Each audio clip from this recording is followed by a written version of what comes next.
विधानसभा चुनाव को लेकर सियासी पारा चढ़ा हुआ है। ऐसे में प्रचार प्रसार भी जोरों पर है। इस बीच दिल्ली विधानसभा चुनाव को लेकर कांग्रेस के उम्मीदवारों की पहली लिस्ट इस हफ्ते जारी हो सकती है। सामने आई खबरों के मुताबिक अगले 2 से 3 दिन में कांग्रेस केंद्रीय चुनाव समिति की बैठक हो सकती है, जिसे करीब 2 दर्जन उम्मीदवारों के नाम पर मोहर लग सकती है।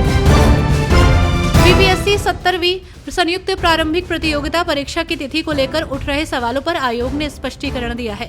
आयोग ने कहा कि परीक्षा 13 दिसंबर को पूर्व निर्धारित कार्यक्रम के अनुसार ही आयोजित होगी। सर्वर में खामी की शिकायतों को आधारहीन बताया गया है। वहीं उन्होंने कहा कि 70वीं परीक्षा 13 दिसंबर को एकल पाली में दोपहर 12 बजे से 2 बजे तक होगी। पर्यावरण प्रदूषण मामले में सुनवाई के दौरान सुप्रीम कोर्ट में MIS क्यूरे कुमार ने कहा कि वाहनों की तादाद लगातार बढ़ रही है। ऐसे में उनका सुझाव है कि यदि कोई 2 से ज्यादा कार का मालिक है या 2 से ज्यादा कार खरीदता है तो हर एक अतिरिक्त कार पर अलग से टैक्स लगाए जाने की व्यवस्था होनी चाहिए। इनेलो नेता अभय सिंह चौटाला ने भूपेंद्र सिंह हुड्डा पर गंभीर आरोप लगाए हैं। अभय चौटाला ने कहा कि हुड्डा बीजेपी से मिले हुए हैं और उन्होंने बीजेपी को सत्ता में लाने का खेल किया है। उन्होंने साथ ही कहा कि इनकी पार्टी इनेलो प्रदर्शनकारी किसानों के साथ खड़ी है।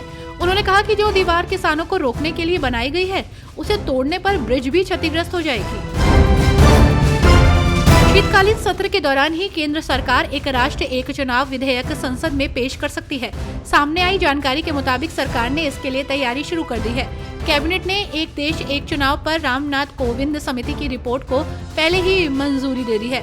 सरकार अब विधेयक पर आम सहमति बनाना चाहती है। दिल्ली मेरठ RRTS कॉरिडोर के सराय काले खां स्टेशन पर NCRTC यात्रियों की सुविधा के लिए करीब 1200 वाहनों की पार्किंग बना रहा है। भीड़ भाड़ वाले इलाके के बीच और अन्य परिवहन साधनों से कनेक्ट होने के चलते इस स्टेशन पर पार्किंग की व्यवस्था होगी। ये पार्किंग स्टेशन के प्रवेश निकास द्वार के पास बन रही है। झारखंड विधानसभा सत्र 9 से 12 दिसंबर तक होगा। सत्र से पहले सत्ता पक्ष की बैठक में शपथ, अध्यक्ष चुनाव, लोगों के विकास और क्षेत्र के विकास पर चर्चा हुई। बैठक में आगामी विधानसभा सत्र में सत्ता पक्ष की तैयारियों पर विचार विमर्श किया गया। बैठक से बाहर आई बोकारो से कांग्रेस विधायक श्वेता सिंह ने कहा कि इस बैठक में सोमवार से शुरू होने वाले विधानसभा सत्र के बारे में बात हुई। सोमवार को सदन में विधायकों का शपथ ग्रहण होगा। हिमाचल प्रदेश के मुख्यमंत्री सुखविंदर सिंह सुक्खू ने अगले वित्त वर्ष 2025-26 के बजट की तैयारियों में व्यस्तताओं के चलते सरकारी कर्मचारियों के समान तबादलों पर प्रतिबंध लगा दिया है।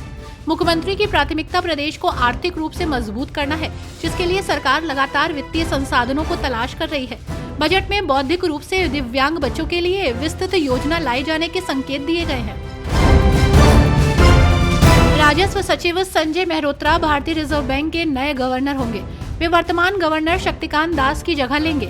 मंत्रिमंडल की नियुक्ति समिति ने 1990 बैच के IAS अधिकारी और वर्तमान में राजस्व विभाग के सचिव के रूप में कार्यरत संजय मेहरोत्रा को गवर्नर के रूप में नियुक्त करने को मंजूरी दे दी है। उनका कार्यकाल 3 वर्षों का होगा। ये कार्यकाल 11 दिसंबर 2024 से प्रभावी होगा।